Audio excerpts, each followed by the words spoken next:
Okay, we are live on another edition of the Edlow podcast. Subscribe, subscribe, subscribe. A lot of people know who listen that I am a member of the Church of Jesus Christ of Latter-day Saints, Mormons for the unwashed. And Joseph Smith once said that God told him that his name would be used for good and evil throughout the nations. And so I am proud to say that I think I have the Joseph Smith of pro wrestling here. I have the one and only, the infamous Vince Russo. Mr. Russo, thanks for taking the time to come on my podcast. I really appreciate it. Oh yeah, no problem, bro. And like I told you, I never miss anything. And we were scheduled yesterday, and I was working this weekend for JCW, and because of the holidays, travel got backed up. So I missed yesterday, and I just thank you for being understanding. I'm happy to be on here with you today, my friend. Thank you. Thank you. And so tell me, JCW, that's so interesting because you're so, you were involved in, arguably, I joke about that Joseph Smith comment because your name is synonymous with creation of the Attitude Era, and then also synonymous with the downfall of WCW.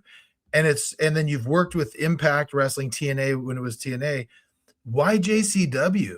Yeah. Well, I got to clarify this, bro. I really have to clarify this. I went to WCW, and I went there with a plan, and I told them what the plan was, and I laid out the plan for them, and I told them how long the plan was going to take, et cetera, et cetera, et cetera.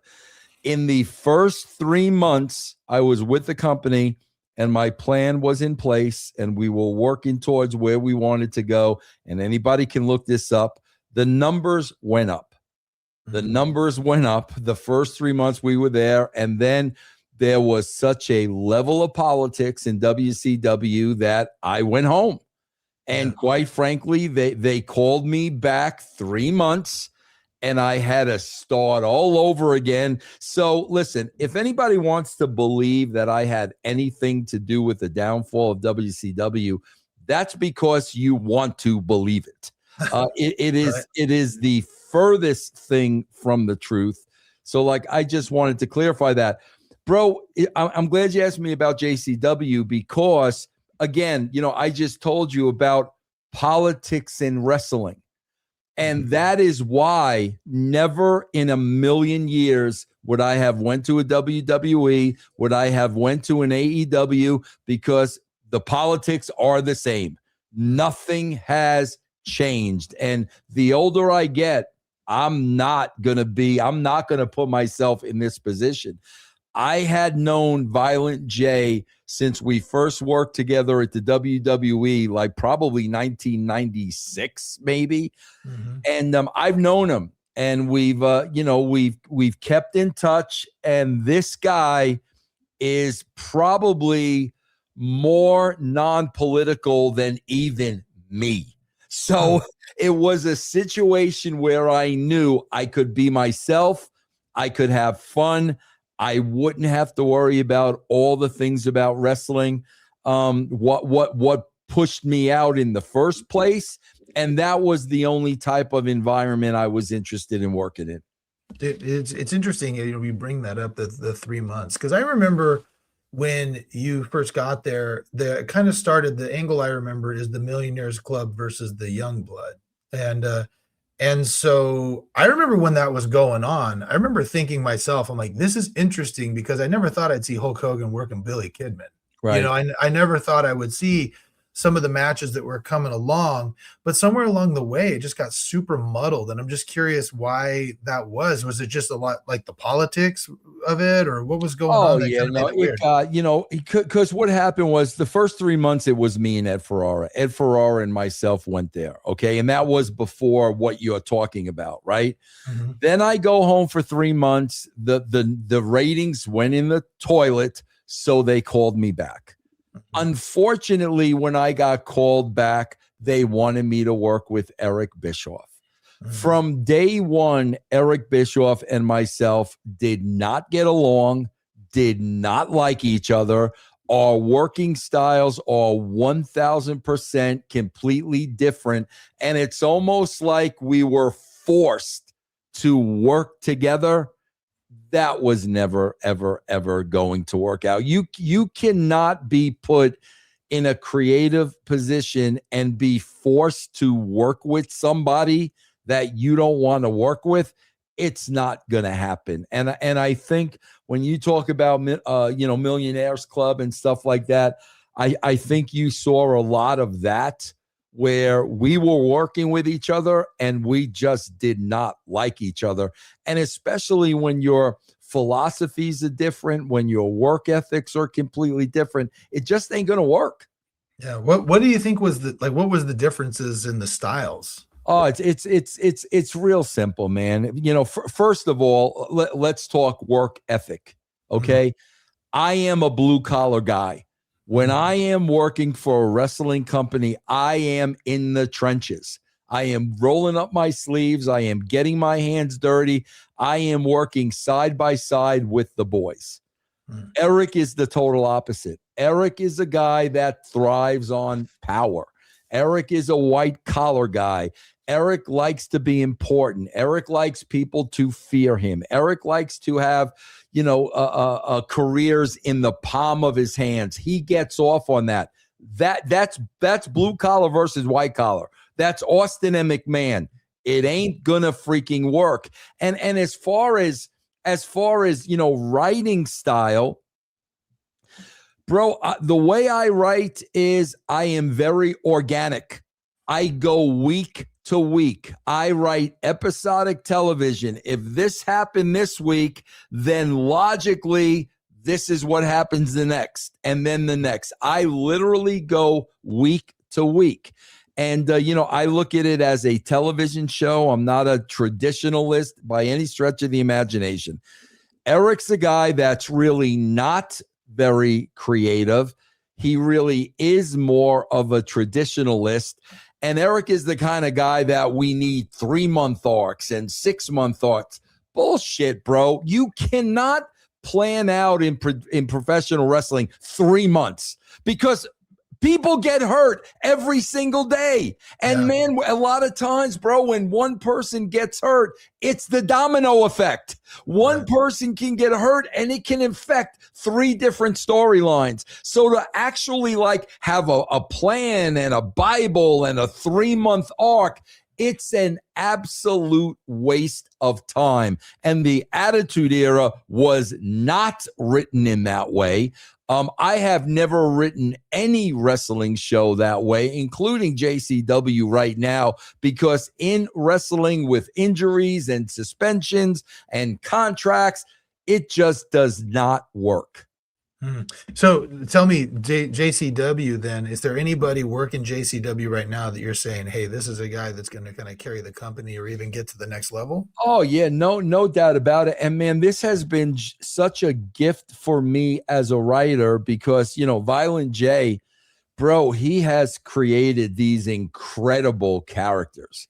And for somebody to create an incredible roster full of characters and just hand it over to you as a writer, it's like being a kid in a candy store. And he's done a really, really great job in creating characters. And if people check out the show, I mean, they will see. I mean, everybody is a character. Everybody is involved in a storyline. And, it's really the Attitude Era 2026. It's amped up a little bit more. We're covering things that I don't even know if we would have covered in the Attitude Era. But again, man, that's just the way I write. Yeah, interesting. You keep bringing up writing. I noticed that you got your degree in journalism from University of Southern Indiana, right? Yeah. Mm-hmm. I actually I served my mission in Indiana. I spent some time in Columbus, which probably isn't too far. Because isn't that you? Where was that? What city was that in? Evanston. Okay, Evansville. Yeah. So I don't know how far that is from Columbus. I was right near IU. Probably about 2.5, 3 hours away. Oh, okay. All right, cool. Yeah. So love Indiana. Brown County is beautiful and it's in the fall. So yeah. But what got you from I know you were writing and you have always been involved in wrestling from journalism. How did you kind of parlay that into becoming the head writer for Raw and SmackDown and everything? Listen, bro, I'll be honest with you. I am a Christian guy, and I do believe in God, and it's what was supposed to happen. It was never my plan. I mean, I never in a million years wanted to get in the wrestling business. Even when I got in the wrestling business, bro, I didn't want to be a television writer. I wasn't striving for these things. They just happened. And that's why, like I'm a firm believer. I ask God to this day, why in your name would you put me in this business of all businesses? But, again, man, I am not a person that, I had a dream of getting in the professional wrestling business. And then when I was in it, I wanted to write television. None of that. Again, when I tell you, the way I write is very organic. My rise to where I wound up, it really was very, very organic. Yeah, that's interesting. I mean, it's funny how because I was just talking with my son. My son is currently on a mission in Peru. We were talking yesterday on FaceTime, and he was I was telling him it's just so interesting how you might have a plan for your life that goes a certain way, and then next thing you know, you end up somewhere completely different that's actually better than probably you ever would have imagined. And it's just something that was never even in your purview. Well, that's the thing, man, because when you're a Christian and you believe in God, that's why it drives me crazy when I always hear the wrestlers, I had a dream, I had a dream, I had a dream, I had a dream. Bro, it's not that's the difference between being a Christian and a non-Christian, because that's your dream. Yeah. What does God want you to do? Like, God, our almighty God put you on this planet for a reason. There was a job for you to do. So when people are talking about their dreams, I always say, that's your dream. And here's the funny thing, bro. What they got this dream, they got this dream, they got this dream. And what happens? If the dream doesn't happen, they're heartbroken, they're discouraged. They fall into a depression. And I always try to tell them, do you understand, if your dream doesn't happen, maybe it's because it wasn't supposed to happen. That was your dream. That's not what God had in store for you. And bro, never in a million years would I have thought I wound up where I was. I would have never chose that as a career path. Never. Yeah. It's interesting you bring that up, and I'm just going to, my story is very similar, only different in that, I did have that dream. I wanted to be a pro wrestler. That was my thing. I was voted most likely to become a pro wrestler, because you can't see it here. I'm 6'7", 285 when I was playing basketball. Right. So people looked at me and they're like, shaved head, goatee. I looked like Edward Norton from American History X, right?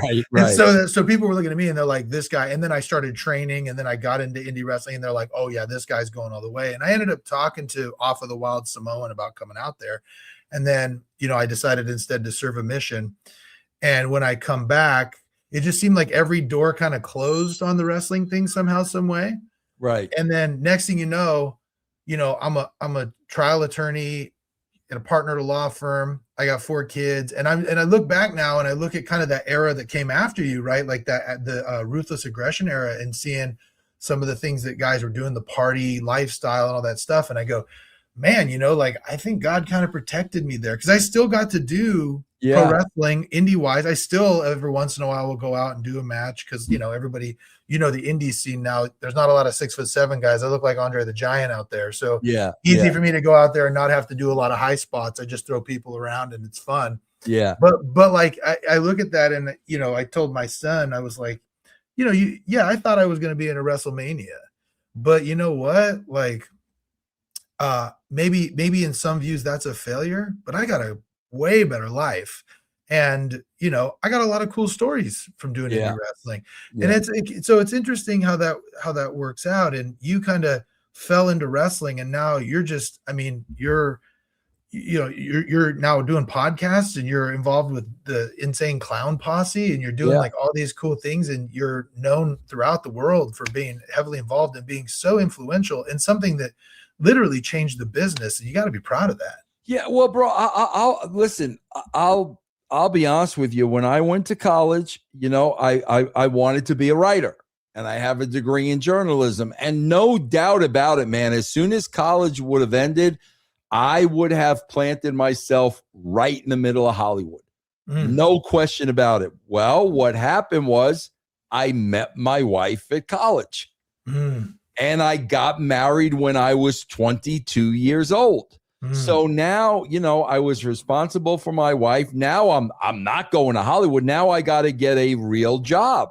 And then, so what happens is I wind up owning 2 mom and pop video stores when video stores were just starting, right? Oh, that's the dream, man. Oh, bro, it was the dream, bro. I would have been there to this day. No doubt about it. I loved it. It was the dream, bro. But here comes Blockbuster.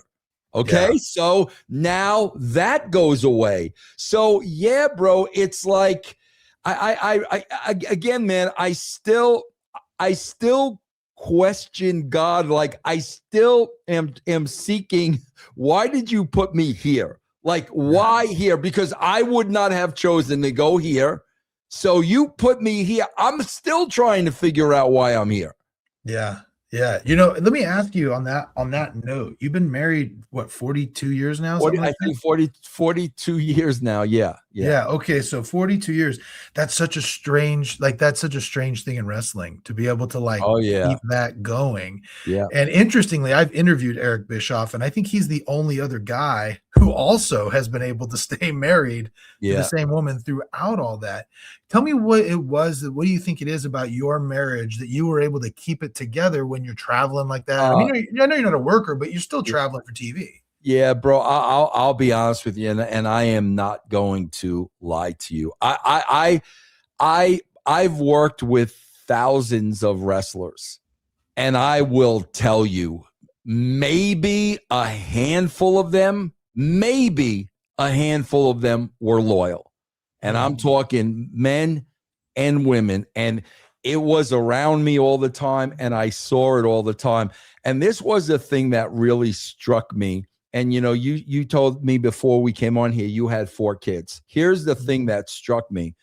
I'm on the road working. My wife is literally raising our 3 children. And to me, it's like, my God, the utmost disrespect to my wife would have been cheating on her. Here I am, I'm on the road working. She's at home with 3 kids and I'm not there, and she's raising them and running around and, there for their every need. And I'm going to be on the road cheating. Like how low can you possibly go? And bro, that's that world. That is that world. And that's why, bro, my entire career, show's over, right to the hotel, right to the room. Didn't go near the bar, didn't go out, show over, right up to the room. I did that throughout my entire career because I was not going to disrespect, the mother of my children like that. It just was not going to happen. So let me ask you a question on that. And I respect that greatly because I know a lot of wrestlers too. I've heard a lot of stories, a lot of guys who've been there, and yeah, I mean, it's a party lifestyle and always has been. And, everyone's heard the term who's been ring rats, right? They're all over the place. And given what we've heard about some of the things that with this whole Vince McMahon scandal and all these different things, I would imagine that in your position at that time, there had to have been somebody who, it would have been easy for you to take advantage of your position. Oh God, absolutely. No doubt, bro, no doubt about it. And I'm talking about some of the most beautiful women in the world. Like with bro, without a shadow of a doubt. But bro, here's something that's really weird too, man. I swear to you. Bro, I work with some of the most beautiful women in the world, but I always felt like, bro, it was more like a father-daughter relationship. Like, I never looked at these women like, oh my God, bro, like I've got to F her. Like, I never looked at them that way. Like, there was just something about me, bro. You have no idea. Like, when you're writing and you're producing and you've got to work with these women, and bro, you've got to get them to do pre-tapes and they're in the dressing room. Bro, you got to be so careful and so respectful, of them, and that's how I always was. And I never looked at them as being hot or being sex symbols. That's why a lot of people, bro, they get the wrong idea with me. First of all, never in my career, never did I book one bra and panties match. That came after Vince Russo. I never booked one of those matches. But if girls would go out there, in bikinis or wearing something very sexy, bro, my point of view was, it's not that I was getting off on that. Bro, I knew the work these women were doing to look this way. I mean, between the diet and the working out and the exercises, these were like blue chip freaking athletes. So like in my mind, when a woman's got a body like that, bro, it's no different than a wrestler going out in a Speedo and a six-pack. Like a bodybuilder. Absolutely, bro. That's their livelihood. That's what they work at. So, I never looked at it ever in a sexual way. And, my mind was just never wired that way, man. So, it's interesting. It's interesting to look back with 2025 eyes to the 90s. Right. I mean, that's when I grew up. I was in high school during the Attitude Era. Right. And I got to tell you, one thing I love about the Attitude Era, I was a wrestling fan my whole life. That was the first time where it was cool. Like, absolutely. And like, I remember specifically a time when I was there and I was wearing this jacket, and a buddy of mine came into class for a thing, and the teacher knew I was training to be a wrestler, and he comes in and he's wearing a Goldberg shirt. They go, oh, what do you think of that? And I unzip mine, and it's an Austin 316 shirt, right? And I was like, oh, and everybody knew what that was, the Monday Night Wars. But now, it's funny that you mentioned that, and I don't want to interrupt you, but I had this conversation the other day with somebody. When you talk about the popularity of wrestling, think about this for a second. Bro, when is the last time you saw a wrestling shirt out in public? Yeah, it's rare. I do see him at the gym actually a lot. Yeah. Bro, there was a time, I swear to God, every other person at Austin 316 or NWO, every other person, I cannot tell you, though, it's been years since I saw a wrestling t-shirt out in public.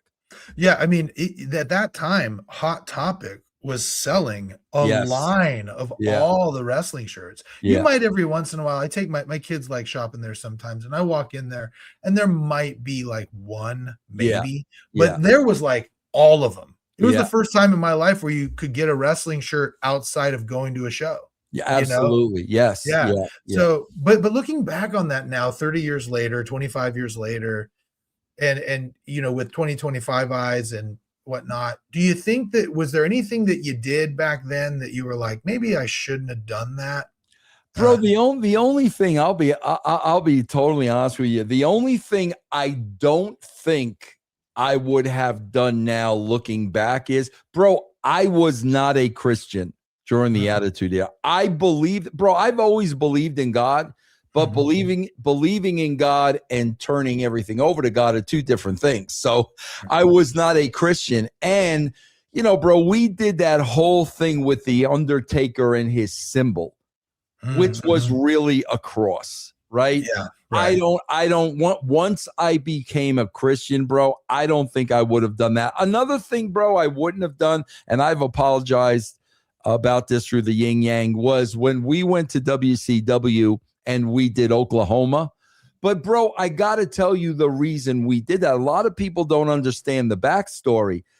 Bro, when Ed and myself were writing for Vince, Ed Ferrara used to do JR for Vince McMahon all the time. Vince thought it was hysterical. So when we went over there, we were kind of thinking of it as a rib towards Vince because Ed used to do it in front of him. Now he's doing it as the competition. That's literally how we looked at it. But once I realized, oh shit, bro, they're gonna think we're making fun of JR and all that shit. And I mean, that is, if I could wipe anything out, it would be that, bro, because I've got so much respect for Jim Ross. Always had respect for him.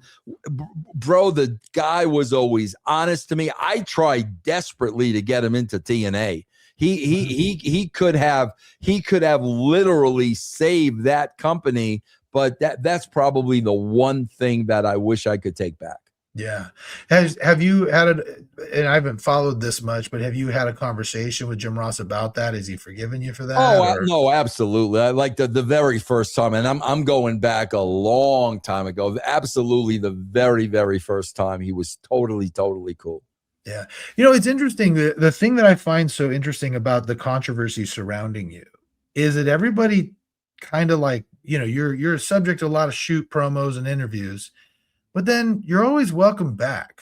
So it's like, it's interesting because, like, you know what I mean? Like, it's so interesting about it is in WCW, you know, Eric Bischoff has had a lot over the years to say about you and things like that. Well, then you come back, you're in TNA with him, and he's like, oh yeah, it was a pleasant experience. You know what I mean? Bro, I've never, all those that you're talking about, bro, I can tell you right now, I got in the business in 1991. So 26 plus 9, we're looking at 35 years. Bro, I could tell you right now, everybody that has something to say with me within the business literally worked side by side with me.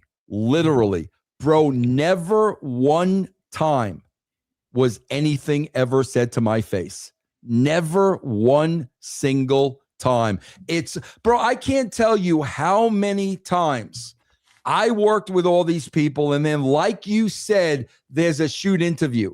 And I'm like, this person had heat with me? Like, I didn't even know. Bro, I'll give you a perfect example, and you'll love this story. Bro, when I went to WCW, I worked with Piper for the first time. I never worked with Roddy Piper. Now, bro, you got to understand, I am a lifetime wrestling fan.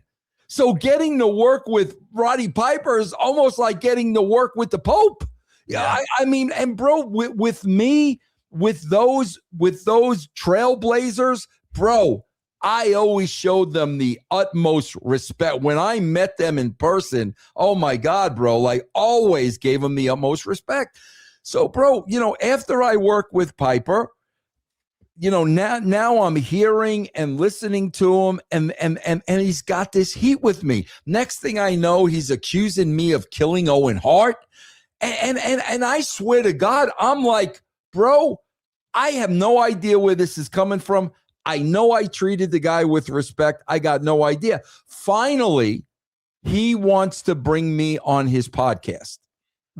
Bro, I'm the kind of guy, I got nothing to hide. I am not bro, the thought to me of lying about something concerning wrestling, are you freaking kidding me? Like, bro, if I'm going to lie about something, it's going to be a life or death situation. It ain't going to be pro wrestling. Right, so when Piper wants to have me on the show, no problem, right? Mm-hmm. So, bro, the situation gets brought up. And I said, what is your issue with me, man? I don't, what did I do to you? So, bro, he tells me Ed Ferrara and myself were at WCW, okay? Where they're working, it's the first day I'm working with Piper. So, bro, Piper comes to the building. Bro, Ed Ferrara sees Roddy before I do. So Ed's like me. Ed was a wrestling fan like me. So as soon as Ed saw Piper, he went over there, and I mean the whole 9 yards, shook his hand, Mr. Piper, it's an honor, this, that, and the other thing. Then, when I saw Roddy, I went and did the same thing. Mm-hmm. So I'm talking to Roddy, and he says to me, well, the first time we met together, you sent your crony first to upstate. And I'm like, bro, are you out of your freaking mind? He saw you first, bro. There was no plan that, hey, Ed, when Piper shows up, you go there first so he knows who the boss is. But this is the stuff that I'm talking about. You find out these things. Nobody says anything to your face, and you find out these things years later, and you're like, are you freaking kidding me, bro? That's why you had heat with me, because you think I sent Ed first. It's just stuff like that, bro. It's just ridiculous, man. So it's funny. I got to emphasize that I couldn't imagine your position, and I'll tell you a story from when I was running indie shows. I was running indie shows while I was in law school. On all my spare time, I decided to run a charitable indie promotion here in Sacramento. And the cool thing is I did a lot of cool stuff. I actually had worked with Impact for a little while. When they would do West Coast stuff, I did all their ring crew and all their promotion and stuff while they were here. New Japan came through once, stuff like that. So anyway, I was running an indie show in beautiful Gridley, California. You ever heard of Gridley? Probably not. No. Right? Okay. Yeah. It's just out in the middle of nowhere. Right. And those are the best towns for indie wrestling because they don't have anything else going on. Yeah. So I book a guy. He's one of my tag team champions for my promotion. He walks in and I tell him, all right, you're going to drop the belt tonight to this other tag team. And he goes, oh, I can't lose in Gridley. And I'm like, I'm sorry. What? And he goes, and mind you, like, it's not, this is not, they're not making their living. They're indie guys. Right. So I go, I'm sorry, what? And he goes, well, I'm the champion of this other promotion. We're running a show in Oroville, which is about 30 minutes away. And he goes, and I got to look strong because I'm the champion over there. And I was like, you do understand that you didn't really win this belt, right? I know, bro, you don't know how many times I've had that conversation. You have no idea. Yes. Right. And so he was like, it was a problem for him that he had to take the pin in Gridley. Yes. And I was like, and by the way, I was like, I did a lot of charitable stuff. So the people who were coming were casual fans. They were not hardcore guys. Yeah. So I'm like, these guys are not going to travel to Oroville to see you wrestle anywhere else. Yes. They're literally here because of the charitable organization, not because of you. Yeah. And I remember being like, this isn't a competition, it's a story. Yeah. you lose tonight. Everyone knows it's a different story over there. Yeah. And he like, it was a huge problem. Oh, yeah. And so that's on like one of the lowest levels of business. Yes. I could not imagine dealing with the WWE. I cannot tell you how many times I had that conversation. I cannot tell you how many times I had it. Bro, listen, here's the bottom line. This is the bottom line. Bro, you've been in the business. You know what I'm going to say is true.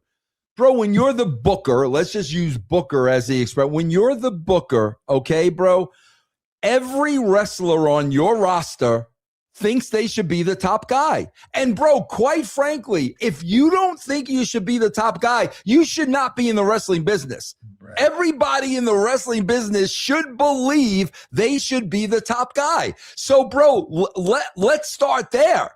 I'm working with a roster of 25 people. Everybody thinks there should be the top guy. Guess what, bro? There can only be a top guy. So right off the bat, bro, you've got a problem. Because everybody thinks they should be on top, and if they're not on top, it's your fault.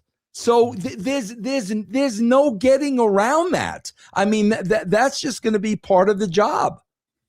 Yeah. So now let me ask you another question about this, because I went on a podcast myself just to talk about indie wrestling and promoting, and I said I don't think any indie wrestler should be able to criticize a promoter until they've promoted a show, because it's so hard. Yes. So could you there's a lot of people out there who talk trash about creative all the time. It doesn't matter what it could be, the biggest storyline ever, and someone's going to crap on it.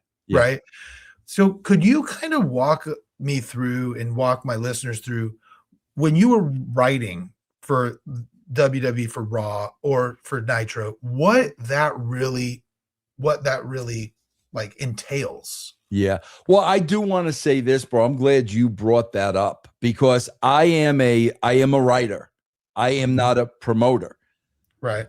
Bro, I had back in the day in 2000s, I did 2 Christian wrestling shows, Ring of Glory. I did 2 of them. Mm-hmm. Promoting those 2 shows was the hardest thing I've ever done in pro wrestling. 2 shows was the most work and the hardest thing I ever did. So, when it comes to promoters, having, done that exercise myself, I realized this is hard work. And that really made me have a great respect for promoters. But as far as the creative process, and guys, this is a big problem in the industry today. Because when you look at the 2 guys in charge, when you look at Triple H and when you look at Tony Khan, bro, these guys are wearing 50 other hats. I can tell you, bro, right now, writing the show is a 24/7 job. You cannot be doing anything else. My mind and my headspace was wrapped around that show 24/7. That's why when I see Triple H, at the White House, when I see Triple H here and I see Triple H there and I see Tony Khan with the Jaguars and I see Tony Khan with Fulham, guys, you're never going to get to the level that you want to get to because you're both head of creative. That is a full-time job, especially, bro, when you've got multiple shows a week. You cannot be doing anything else. And that is why you're getting the creative output that you're getting wrestling today, because these guys are wearing 12 other hats. Yeah, man. I mean, that's the thing. Like, what do you think of the writing that's going on now compared to there is no writing going on now. There's matches. There's wrestlers want to fight each other because they either A, don't like each other, or B, want to be the champion. Those are not stories. There are no stories. It is 100% professional wrestling. And with that, the only people you're going to draw are wrestling fans. You're not going to get casual fans to watch your show. Yeah. So what is it that you think, I remember hearing The Undertaker one time say that, that the moves are just there to tell the story, right? Like, and I agree, like on the indie scene when I watch it, right? Because I mean, I'm a big guy, right? So I'm not going to be going through tables and doing moonsaults and things like that. I am very much like a very simple, hey, let's do Hogan Andre WrestleMania 3 guy, right? Absolutely, right. And what did that draw, by the way? Right. Well, and that's when I talk to some of these younger guys, or like my kids about it, I tell them, I go, because my kids love to watch the acrobatics. But when I'm sitting there and I'm, telling them, I go, yeah, but think about the matches that really drew. Hogan, Rock, they didn't do much. Hogan, Andre, they didn't do much. Yep. Right. I mean, even Roman Reigns and Cody Rhodes, I mean, other than all the run-ins at WrestleMania 40, we were there. That's where I got the shirt. I went with my boys and they didn't do much. There wasn't a lot of stuff going on there. And so talk to me about like the creative process and the story and how it works with the wrestling match in your view. Bro, it's a perfect triangle. Guys, it's really this simple. It's a perfect triangle. The problem is you almost got all legs of the triangle missing now. Here's the perfect triangle, bro. Hey, here's the first point to the left, okay? Well-defined, three-dimensional, realistic characters. Characters, not wrestlers. Not all wrestlers are the same and all heels are the same and all baby faces. I am talking about characters. I am talking about human beings that are three-dimensional and believable. That's the first point of the triangle. Now we get to the second point of the triangle. That's the storyline. Okay, now you put believable characters together in what is a believable storyline. That's the second point of the triangle. Now you come down to the third point, and those defined characters in a believable storyline now have to tell the story in the ring. That's it, bro. You have those three things cooking. You've got a successful television show. When you've got no characters and no storylines and they're flip-flop and flying, you've got nothing. And when I say nothing, there's going to be an audience for that, bro. It's a niche audience. You are not going to get the millions and millions and millions of casual fans that are out there no longer watching wrestling. But do you think it's different now because the internet is so prevalent? Like you were really big in the time when the dirt sheets were just starting, like, Meltzer and those guys were just starting to get on the internet. And now it's so, I mean, I'll tell you, I'm so busy. It's hard for me there's so much wrestling content out there. It's hard to cover it all, but I can go on PW Insider or WrestleZone or something like that. And I can just read, or quite frankly, I joke sometimes and say, yeah, if you just watch these pay-per-views or these PLEs, whatever you want to call them, you just watch the video package, you get the last 3 weeks of Raw. 1,000. You don't have to watch it. Yeah. So, what is it that you were trying to do? What were some ways that you think if you were in creative right now, you could create that must see that was the Attitude Era? Bro, exactly what we're doing at JCW. Bro, I just finished writing my 11th and 12th show at JCW. Okay, so they've only seen, bro, I think they've only seen my first 7 shows, I think. Bro, we've increased the number over 300%. It's increased over 300% in 7 weeks. Why? I'm doing exactly what I told you. I am creating characters. We are putting them in realistic storylines. Bro, when you talk about the internet, I hear and I understand what you're saying. Bro, people that are following wrestling on the internet are watching wrestling. No casual fan. If you're a casual fan, you're not following wrestling on the internet. You're not. So that audience that you're talking about with the internet, bro, they're already watching. So my philosophy was, bro, these people are going to watch no matter what. Whether it's good, bad, or indifferent, bro, they'll watch it, they'll hate it, they'll crap on it, and then they'll come back next week. You've got those people. They're in your back pocket. You need to get the casual television viewer who is not a wrestling fan. And, bro, I got to tell you, this probably happened. There was a point in time where the WWE made a decision to cater to the wrestling fan they already had. And I remember when I saw it, I'm like, I can't, you got them. You got them. They're not going anywhere. Why are you catering to them? And bro, I'll tell you why you're catering to them. Because it's easier. It's easier. You've already got them. Bro, to get that, the rest of the world that isn't watching wrestling, that is difficult to do, and it takes a lot of time. And that is why they are catering to an audience that they already have, because it's easy.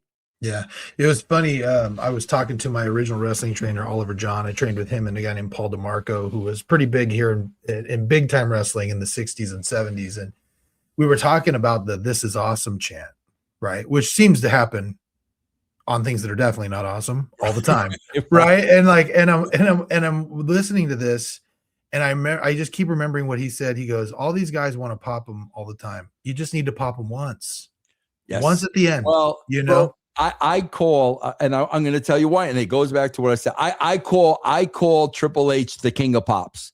Because Triple H's ace card, and the only card he has is the pop. I'm going to bring so-and-so back. I'm going to bring a big name. Like they got a laundry list of people that are hurt and on the shelf. And that's his card. That I'm bringing Alexa Bliss back. Bianca Belair is going to be a pop. You know, he's a pop guy.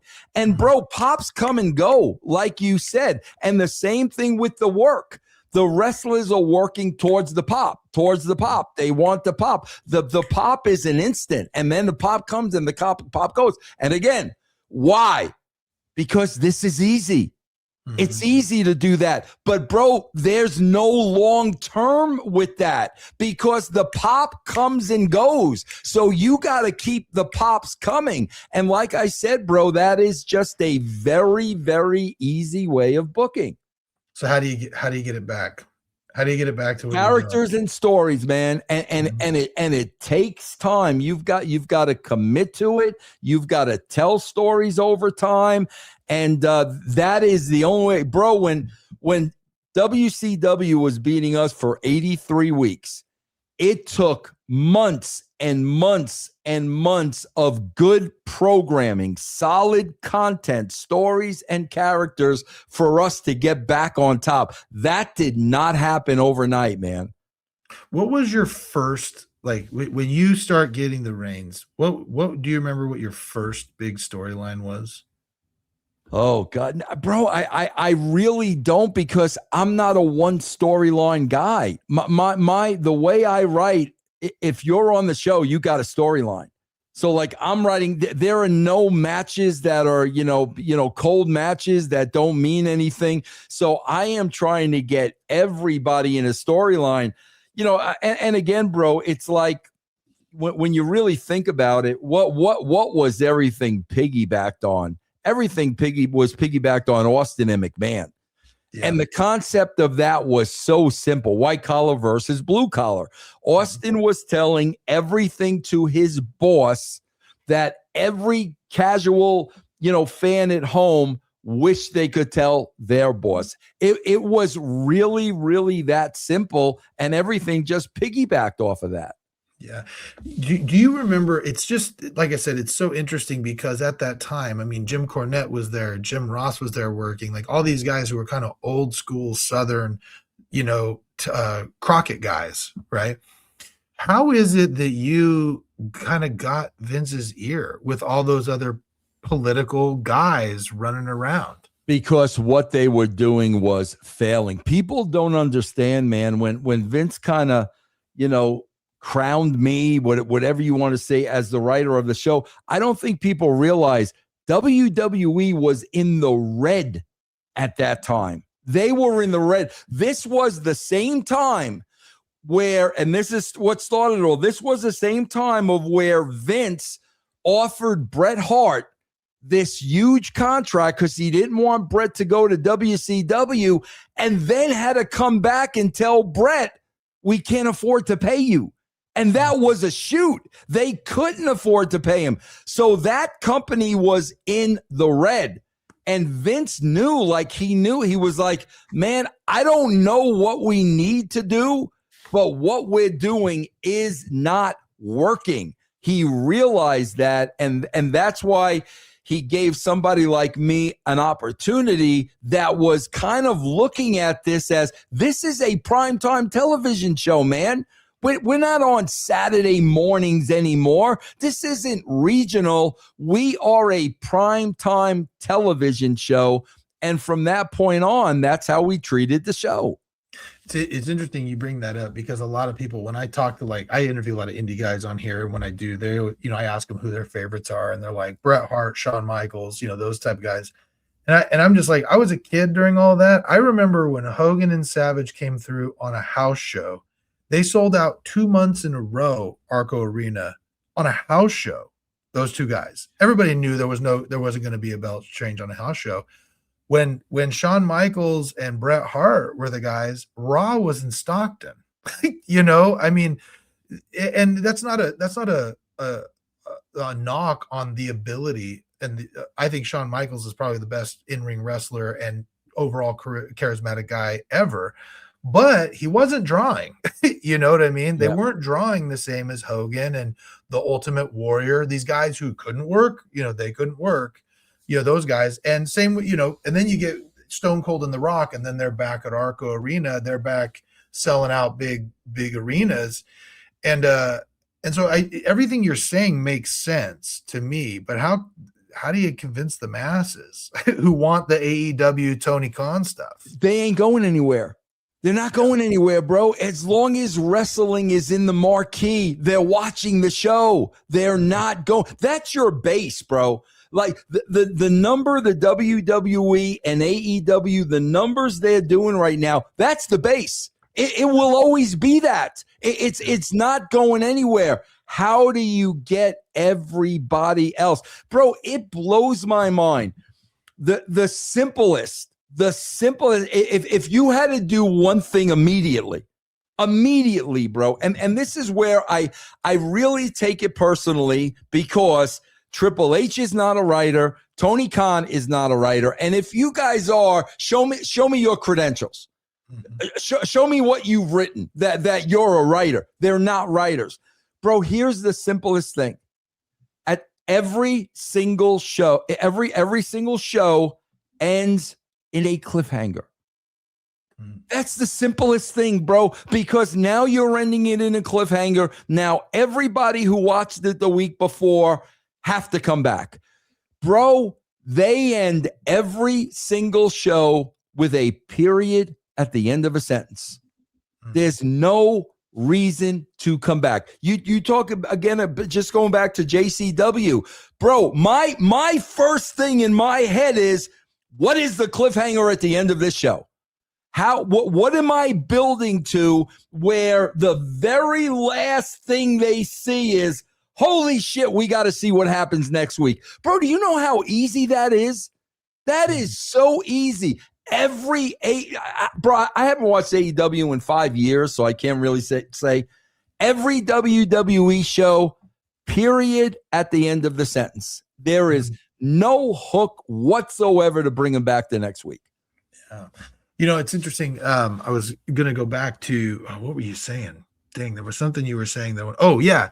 Casual fans versus hardcore fans. I had this conversation recently. I actually podcasted with a friend of mine who's a local promoter, on an indie level. And I remember telling him, like, I don't understand why everybody isn't doing just like he was doing this run of brewery shows where it was like he's not renting a building. He was just doing brewery shows. And I go, that's the perfect place. Because I personally, when I go and I work just a standard indie show, most of the guys who come in there, they're what you're saying. They're the hardcore fans. It's like going to open mic night at a stand-up show, right? Where they're primed to just heckle and critical and all that stuff. You go to a brewery show with a bunch of casual fans, they're just there to have a good time. Yeah. And that's where I'm like, that's where you get to become the guy to build your own. Like, that's when you can draw people into drawing to you, because Absolutely. Those people are not watching. It's just, I don't understand why every indie promotion isn't trying to draw those guys in, because if you can get those guys back, your place grows. Exactly. Now, on that topic, I wanted to ask you, because we were talking a little bit offline about how you came, you're a big Giants fan, and then you went, you came to a Kings game at the Arco Arena back in the day, and you were right. We were talking about Arco Arena. It was known for being one of the loudest arenas, because you could still bend your feet on the rafters and do stuff like that. And it was known. You never wanted to play the Kings during their era. Yes. And I remember watching so many wrestling shows there that the crowd was just off the hook. Did you have, when you were writing and you were touring, arenas that you loved doing shows at? Yeah, no, I would just say, like, honestly, just New York, because I'm just from there, yeah. Honestly, just New York. But, man, the bottom line is, man, as a writer, you've just got to sit there and know, I wrote the best show I possibly could write.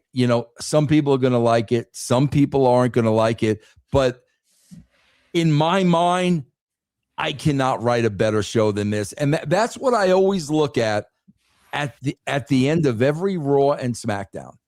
I always think about Triple H, like, bro, when all is said and done, and you go back to that hotel room and you look in that mirror, can you honestly tell yourself, I put on the best show possible tonight? Because every time I watch those shows, man, I always get the feeling like this was phoned in. Bro, here's a perfect example. The Raw was on Netflix last night. Number one, it's a tape show. Why it's a tape show on December 22nd, I have no idea. Christmas is 3 days away. They're not doing house shows where they need to give the guys a break. So number one, now they're delivering Netflix a tape show. Number two, Netflix originally started at 3 hours. Last night's show was about an hour and a half. Now, to me, bro, you're phoning that in. Okay, it's December 22nd, Christmas, and bro, I don't phone anything in. And you want to know something that is very interesting? Man, every time there's a holiday and the wrestling ratings suck, that's always the excuse. And since I started writing JCW, we had our highest viewing audience Thanksgiving night. Thanksgiving night. And that's the first thing I always read when it's a horrible rating. Oh, Christmas was 3 days away. Everybody's Christmas shopping. It's Easter. Whatever it is, we had our highest audience on Thanksgiving night. Wow, man. Well, let me ask you, we're coming up on the time. I want to be respectful of it, but I have 3 questions I ask everybody, so I want to shoot them out to you. Go ahead. All right. So what would you say is your biggest success in life? Being a father and a husband. Without a shadow of a doubt. Being married for 42 years. What was it? I got married 81, 40, 42 years. Being married for 42 years. Raising 3 kids the right way. They're good kids. They respect me. They know what I represent. Being a good son. My dad's still alive. He's 94 years old, man. I call my dad every single day. That is the stuff that's the most important thing to me. When I look at wrestling, man, I'm just going to be honest with you. It was a job. It was a job. I went to work every day and I did the best job I possibly could do. So probably if you want to talk career-wise, I would say my work ethic. I can sit here and say, as a writer, there is no other writer in the history of professional wrestling that worked as hard as I did. And I still carry that same work ethic today. That is the thing I'm the most proud of. You know, it's interesting, the 2 things you brought up there. One, the work ethic thing, man, like, I mean this with all due respect. I hope you don't take this the wrong way, but it is a comment on your work ethic, the fact that you, by all accounts, you should never have gotten that job, right? I mean, like, realistically, absolutely, you never should have, because absolutely, you just weren't one of the typical guys, but you got it. Yeah, absolutely, and wasn't seeking it and didn't want it. But like I just said to you, okay, this is my job now. So now you're going to get 100% Vince Russo I did that when I owned the video stores. There was a stretch of time, man, I had to work when my video stores went out of business. And before I started with the WWE, I had to work in an electronics store. Brother, I had so much heat in that electronics store because there was a plaque. I was salesman of the month every single month. It didn't matter what I did. That's just my work ethic. And you know, the funny thing, I used to sell cell phones, same deal. And when you're that guy, everybody hates you. Absolutely. Everybody hates you. They're all jealous. I remember telling this girl, I sold a bunch of phones. She's like, you just get lucky every time. And I just looked at her and I was like, it's not luck when it happens every time. Exactly. You know what I mean? Right. You're outworking everybody. Yes. Yeah. And then the comment on your kids, you know, it's interesting because I'm 44 years old and my son is, you know, he's 19 and now he's thinking about, you know, Mormons typically get married pretty quick. You know, 22 is pretty similar for us, you know, to what you did. and he's talking about things. And I remember telling him, I'm like, I feel like I'm in a little bit of a transition period, because now you talk about stories, up until now, he has been kind of like a supporting character in my story. And now when he comes back and he gets married and has kids, I'm going to be a supporting character in his. Yes. And I just think that's an interesting transition period here. And I'm kind of ready for it. You have grandkids. I'm like, I'm kind of ready in the next 5-10 years to be enjoying those littles that aren't mine, but are mine. You know what I mean? And I think that's kind of cool. So yeah, no, 1,000%. And then what happens at that point? I'm a grandfather now. I got 2 grandkids, but man, the hardest part, there comes a time when you've got to let them make the mistakes. You know what I mean? It's like you could sit there as a bro. You could sit there as a parent till you're blue in the face, but in the back of your mind, they got to make the mistake to learn. That's one of the hardest parts about being a parent, man. Oh, it's been I've had the time before he left on his mission after he graduated high school. He's still living with me, and I'm like, okay, this is the time where I kind of gotta like, he's still kind of a kid, but not really, and just being able to finally just go, all right, do what you want, and then just go. I mean, I don't want to say I told you, but that's so hard, man. That is so that is so hard being a parent, man. Yeah. Okay, so next question, and appreciate you keeping with me here. What would you say is your biggest failure, and what did you learn from it? My biggest failure was getting in the wrestling business. I would. That's what I'm saying. Knowing what I know now, I would have never, ever gotten in the wrestling business. Never. And that's why people sometimes they think I'm a dick, because I get asked a lot, what's your advice about how to get in the wrestling business? And I say, don't. Yeah. And I really, really mean that, because everybody sees what they see on TV. They have no idea what's going on behind the scenes. They got no idea what it really is like. And I got to tell you, man, I told you my 2 video stores were going out of business. I was selling electronics, appliances. I needed a job. That's why I got into the wrestling business. I needed a job. Today, if I had a choice, never in a million years would I seek that out. Never. What was it about it that it was so bad? I mean, it's so political, man. It is so political. You cannot be a good guy. I've said this all along. You cannot be a good guy and exist in the wrestling business. You can't. You've got to be part a-hole, and you've got to play the game, and you've got to change, and it's not worth it. That's why, man. I always thank Vince McMahon for this, because there was a point during the Attitude Era, and I'm ashamed to say this, but there was a point at the Attitude Era where I was putting my job before my family. Okay. And Vince had just added SmackDown, and I was so burnt out. I was on the verge of a nervous breakdown the way I was working. And I wanted to move my wife and my kids to Evansville, so my wife could be around family raising the kids. Mm-hmm. And I'll never forget, I'm having this conversation with Vince McMahon, and Vince McMahon said to me, Vince, I don't know what the problem is.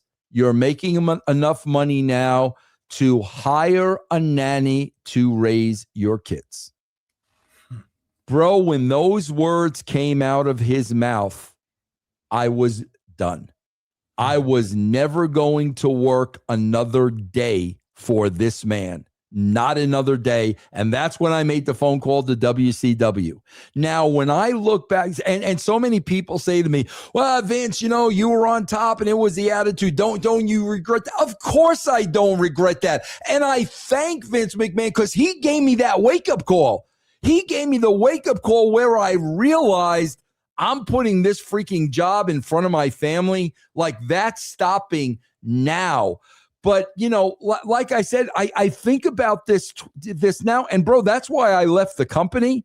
Bro, I swear to you, 95% of the people in my shoes at that point would have said, you're right, Vince. I'll hire a nanny to raise my kids.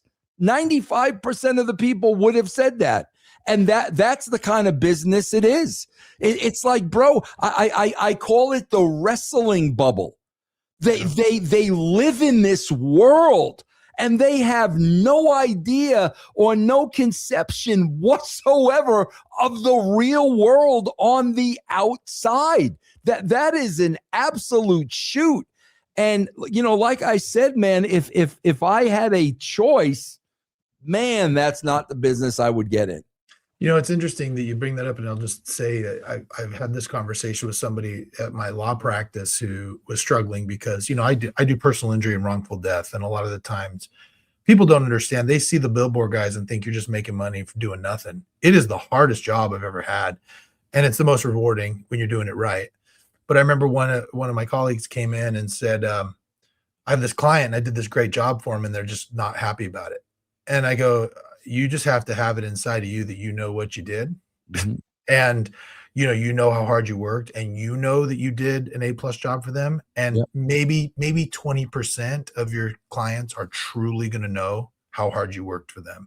And I think that that's, you're going to have to do that too. Cause you get crapped on a lot, you know what I mean? But I remember every time I hear it, I go, hey, that Attitude Era, at the very least was instrumental, if not the father figure of it. And you know what I mean? And people can say what they want, but you just have to figure out internally how to accept that. And I do, bro. Like I know I could care less what you say. I mean, honestly, like I said to you, I know I did the best I absolutely could do. That's it. I mean, I went to work every single day. I gave it my all. I did the best I could do. That's it. And bro, I could care less what, you did this and you did this and you kill this and you kill that. Bro, I could care less. I know as a human being, I did everything I possibly could do to the best of my capabilities. And that's the most important thing to me. Definitely. Last question. Appreciate your time. One day, long time from now, we hope you're going to pass away. There's going to be a funeral. Someone's going to give a eulogy. What do you think? What's the one thing you hope somebody says about you in your eulogy? What I just said, bro, I swear to God, the most important thing to me is great husband, great father, great son. Honestly, yeah. I could care less if my, wrestling career, work history, I could care less if it's ever mentioned. It was a job. It was a job. It's really the mark I left, like I said, man, being a loyal husband for 42 years, the regard I hold my dad in, and, the human beings my kids are, that will always be the most important thing to me, man. I think, I appreciate your time here. And I just think that tells me a lot about your character and, how grounded you are. A lot of people in this wrestling business, they live and die. It's almost a part of their identity. Yes. And sometimes I think, man, like, that's not me either. I have lots of different things I've done, but being a father is my number one. Yeah. And so just, it's been an absolute pleasure to talk to you and get to know you. You've been somebody I've wanted to interview for a really long time. So we're going to do this again. Hopefully. Love it. Really appreciate it. To those of you who've been listening, subscribe if you can. Follow Vince Russo. Where can people find you? I know you have Russo brand. So. Yeah, I've got russosbrand.com. And if you want to try it out, I give you a free week, man. You just got to go to my Patreon, patreon.com/Russo TWC. And the only thing I want to say is, guys, please, man, if you miss the wrestling you really enjoyed, check out JCW Lunacy. We've got every Thursday night at 7:00 Eastern. There's a brand new show on YouTube. It's JCW Lunacy. Awesome. It's Russo. It's been a pleasure. We'll talk to you again soon. Thank you, man, for having me. I really enjoyed myself. Thanks, man.